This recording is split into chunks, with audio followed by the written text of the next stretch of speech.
नमस्कार, आप सभी का स्वागत है परीक्षा मित्र यूट्यूब चैनल में। आज की हमारी वीडियो हमारी कंटिन्यूस सीरीज है कंप्यूटर जीके एमसीक्यू क्वेश्चंस की।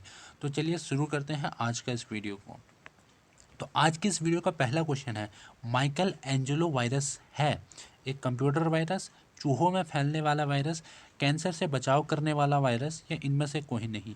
तो माइकल एंजेलो नाम का एक वायरस कंप्यूटर वायरस है। तो ऑप्शन नंबर एक इसका राइट ऑप्शन है। बढ़ते हैं अगले क्वेश्चन की तरफ। अगला क्वेश्चन है, सारे कंप्यूटर्स में लागू होने वाली भाषा है कोबोल भाषा, मशीन भाषा, फोर्ट्रान भाषा, या बेसिक भाषा। तो जो मशीन भाषा है वो सारे कंप्यूटर्स में लागू होती है, क्योंकि जो हमारा कंप्यूटर है केवल मशीन भाषा यानी कि बाइनरी कोड को ही समझता है, जो कि 0 और 1 के फॉर्म में होती है। बढ़ते हैं अगले क्वेश्चन की तरफ। अगला क्वेश्चन है, एप्पल क्या है? एप्पल एक चौथी पीढ़ी का एक कंप्यूटर है, कंप्यूटर भाषा है, कंप्यूटर नेटवर्क है, या इनमें से कोई नहीं। तो एप्पल एक चौथी पीढ़ी का एक कंप्यूटर है। तो ऑप्शन नंबर ए इसका राइट ऑप्शन है। और जो चौथी पीढ़ी के जो कंप्यूटर्स हैं वो 1976 से लेके आज तक चल रहे हैं। ठीक है, बढ़ते हैं अगले क्वेश्चन की तरफ। अगला क्वेश्चन है, कौन सी भाभा परमाणु अनुसंधान केंद्र द्वारा विकसित सुपर कंप्यूटर परियोजना है? परम पदक, फ्लो सवार मार्क, चिप्स, या अनुपम? जो अनुपम है ये जो है भाभा परमाणु अनुसंधान केंद्र यानी कि BARC द्वारा डेवलप किया गया है। जबकि जो परम वाली जो सीरीज है वो सीडेक द्वारा, centre of development advance computing, इस संस्था द्वारा डेवलप की जाती है। पिछली वीडियो में हमने थोड़ा इसके बारे में बताया था। तो जो इस क्वेश्चन का राइट ऑप्शन है वो ऑप्शन नंबर डी है, अनुपम। ठीक है, बढ़ते हैं अगले क्वेश्चन की तरफ। अगला क्वेश्चन है, कौन मस्तिष्क की कार्यप्रणाली की नकल करने वाला सबसे तेज गति का कंप्यूटर होगा? Super computer, quantum computer, IBM chips, या इनमें से कोई नहीं। तो इसका जो सही ऑप्शन है option number B, quantum computer.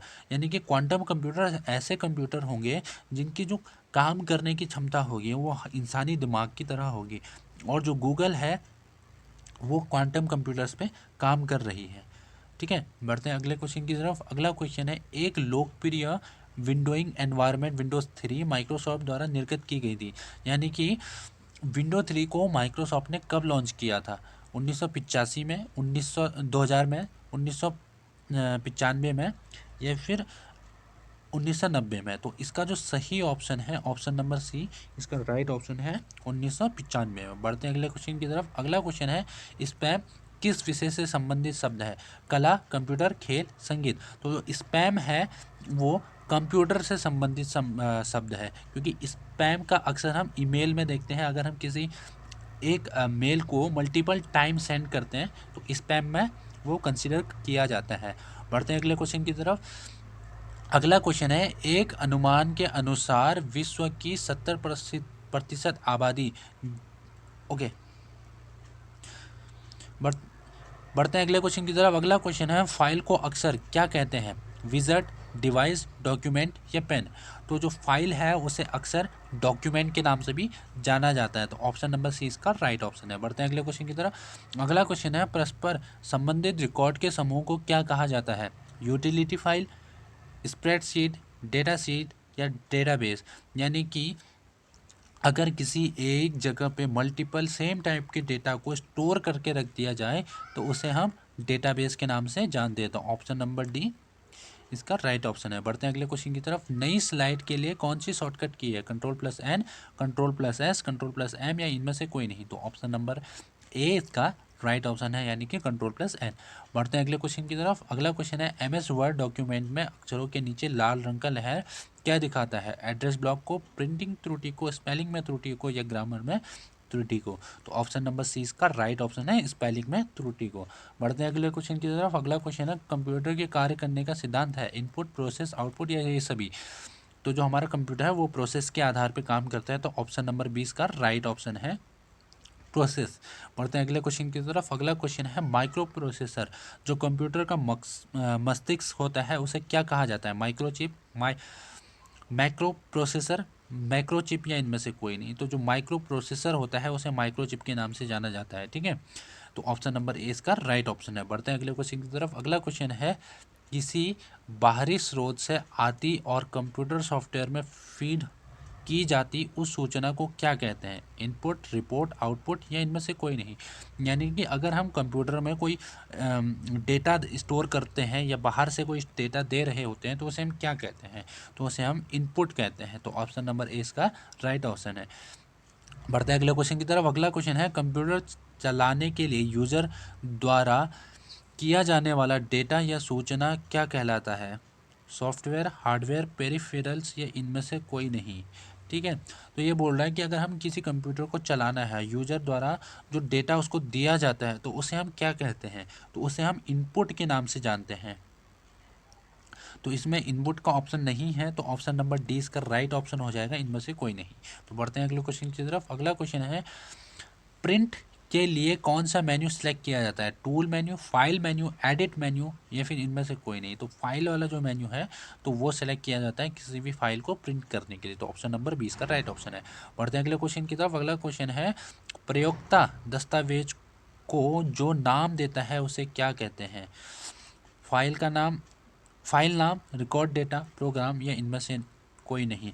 यानी कि अगर कोई यूज़र किसी डॉक्यूमेंट पे काम कर रहा है और उसे नाम देता है तो उसे क्या कहेंगे? तो उसे हम फाइल का नाम कहेंगे। तो ऑप्शन नंबर ए इसका राइट ऑप्शन हो जाएगा। पढ़ते हैं अगले क्वेश्चन की तरफ। अगला क्वेश्चन है, कट, कॉपी और पेस्ट करने के लिए कौन सा मेन्यू सेलेक्ट किया जाता है? File menu, special menu, edit menu या टूल्स मेन्यू। तो अगर हमें कट, कॉपी, पेस्ट करना है तो हम एडिट वाला जो मेन्यू है उसे सेलेक्ट करेंगे। ऑप्शन नंबर सी इसका राइट ऑप्शन है। बढ़ते हैं अगले क्वेश्चन की तरफ। अगला क्वेश्चन है, रिलेटेड फाइल्स के सिलेक्शन को क्या कहा जाता है? Database, character, record, fields. तो जो रिलेटेड डेटा है उनके कलेक्शन को डेटाबेस के नाम से जाना जाता है। तो option number A right option है। बढ़ते हैं अगले क्वेश्चन की तरफ। अगला क्वेश्चन है, विद्यमान डॉक्यूमेंट को परिवर्तित करना डॉक्यूमेंट क्या कहलाता है? एडिटिंग, क्रिएटिंग, मॉडिफाइंग या इनमें से कोई नहीं। तो एडिटिंग, अगर कोई डॉक्यूमेंट ऑलरेडी है उसमें हम कुछ चेंजेस करते हैं तो उसे हम एडिटिंग के नाम से जानते हैं। ओके, बढ़ते हैं अगले क्वेश्चन की तरफ। अगला क्वेश्चन है, समग्र डॉक्यूमेंट सेलेक्ट करने के लिए निम्नलिखित में से किसे प्रयुक्त किया जा सकता है? ठीक है ना, अगर हम विंडोज़ वर्ड पे काम कर रहे हैं और उसमें जो भी हमने लिखा हुआ है डेटा, एक ही टाइम में सारा डेटा हमें सेलेक्ट करना है तो उसके लिए हम क्या इस्तेमाल करेंगे? Control plus N, control plus A, control plus H या शिफ्ट प्लस ए। तो कंट्रोल प्लस ए हम इसके लिए इस्तेमाल करेंगे जिससे कि हम पूरा डेटा स्टोर कर सकें। बढ़ते हैं अगले क्वेश्चन की तरफ। अगला क्वेश्चन है, MS एक्सेल में चार्ट बनाने के लिए कौन सा विकल्प सही है? Data charts, view charts, formula charts या इंसर्ट मेन्यू और चार्ट्स। तो इसका जो सही ऑप्शन है ऑप्शन नंबर डी, यानी कि पहले हम इंसर्ट मेन्यू पे जाएंगे तब वहाँ से चार्ट्स वाले ऑप्शन से चार्ट्स क्रिएट कर लेंगे। बढ़ते हैं अगले क्वेश्चन की तरफ। अगला क्वेश्चन है, किस कमांड की सहायता से हम किसी दस्तावेज को बचा सकते हैं यानी कि सेव कर सकते हैं? Control plus A, control plus X, control plus F या control plus F S sorry. तो कंट्रोल प्लस एस वाला जो कमांड है उससे हम डेटाबेस हम किसी भी डेटा को बचा सकते हैं या फिर सेव कर सकते हैं। बढ़ते हैं अगले क्वेश्चन की तरफ। अगला क्वेश्चन है, शब्द संसाधन में डॉक्यूमेंट के भीतर टेक्स्ट के एक स्थान से दूसरे स्थान पर ले जाने को क्या कहते हैं? यानी कि अगर हम MS वर्ड पे या किसी और सॉफ्टवेयर पे काम कर रहे हैं और एक पेज का जो डेटा है उसे हम एक नया पेज क्रिएट करके यहाँ पे भी इंसर्ट करना चाहते हैं, यानी कि ये डेटा यहाँ पे भी इंसर्ट होना चाहिए, तो उसे हम किस तरीके से करेंगे? तो हम उसे किसी पार्ट के थ्रू करेंगे, ब्लॉक ऑपरेशन के थ्रू करेंगे, कट पेस्ट के थ्रू करेंगे या सर्च एंड रिप्लेस के थ्रू करेंगे? तो उसे हम कट पेस्ट के थ्रू करेंगे। तो ऑप्शन नंबर सी इसका राइट ऑप्शन है, कट और पेस्ट। बढ़ते हैं अगले क्वेश्चन की तरफ। अगला क्वेश्चन है, स्प्रेडशीट में डेटा कैसे ऑर्गेनाइज होता है? रोज एंड कॉलम्स में, लाइन्स एंड स्पेसेज में, हाइट एंड विड्थ में या इनमें से कोई नहीं। तो स्प्रेडशीट में जो डेटा मैनेज होता है वो रोज और कॉलम्स में मैनेज होता है। तो ऑप्शन नंबर ए इसका राइट ऑप्शन हो जाएगा। ओके, बढ़ते हैं अगले क्वेश्चन की तरफ। अगला क्वेश्चन है, टेक्स्ट आधारित डॉक्यूमेंट तैयार करने वाले सॉफ्टवेयर को क्या कहते हैं? सूट्स, वर्ड्स प्रोसेस, स्प्रेडशीट या इनमें से कोई नहीं। यानी कि वह कौन सा सॉफ्टवेयर है जिसमें वर्ड आधारित डॉक्यूमेंट्स को रेडी किया जाता है? तो वो MS वर्ड है। तो MS वर्ड का इसमें जिक्र नहीं किया गया है तो ऑप्शन नंबर डी इसमें राइट ऑप्शन हो जाएगा, इनमें से कोई नहीं। बढ़ते हैं अगले क्वेश्चन की तरफ। अगला क्वेश्चन है, स्प्रेडशीट प्रोग्राम में किसका संबंध वर्कशीट और डॉक्यूमेंट से होता है? वर्कबुक का, फॉर्मूला का, सेल का, कॉलम का। तो ऑप्शन नंबर ए इसका राइट ऑप्शन हो जाएगा, वर्कबुक का। बढ़ते हैं अगले क्वेश्चन की तरफ। अगला क्वेश्चन है, सारे वर्ड डॉक्यूमेंट्स का डिफ़ॉल्ट फाइल एक्सटेंट क्या होता है? डॉक, WRD, FIL या TXT? तो इसका जो सही ऑप्शन है ऑप्शन नंबर ए इसका राइट ऑप्शन है, यानी कि डॉक। बढ़ते हैं अगले क्वेश्चन की तरफ। अगला क्वेश्चन है, किस कॉलम में टेक्स्ट प्राय कौन सा अलाइन होता है? यानी कि अगर हम MS एक्सेल में काम कर रहे होते हैं और ये हमारे कॉलम है, उसमें जो टेक्स्ट है वो डिफ़ॉल्ट में किस साइड अलाइन होता है? लेफ़्ट साइड, जस्टिफाइड या सेंटर में या राइट में? तो जो डिफ़ॉल्ट में होता है वो लेफ़्ट साइड में अलाइन होता है। तो ऑप्शन नंबर ए इसका राइट ऑप्शन हो जाएगा।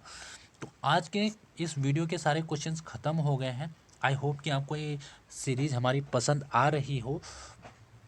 और इसी तरीके से अगर आप कंप्यूटर को इन डेप्थ जानना चाहते हो, जितने भी इसमें टॉपिक्स कवर अप हो रहे हैं तो उनको इन डेप्थ जानना चाहते हो, तो कंप्यूटर फंडामेंटल की जल्द ही एक सीरीज़ शुरू होने वाली है, यानी कि 25 नवंबर, यानी कि कल से चैनल पे उसके वीडियोस कंटिन्यू शुरू हो जाएंगे, जो कि दिन में 12 बजे डेली आ रहे होंगे। तो चैनल को मेक श्योर सब्सक्राइब कर लीजिए और इसी के साथ जो कंप्यूटर फंडामेंटल की सीरीज़ है उसकी प्लेलिस्ट को भी एक्सेस कर लीजिएगा, ताकि इसी तरीके के आपको और भी वीडियोस मिलते रहे।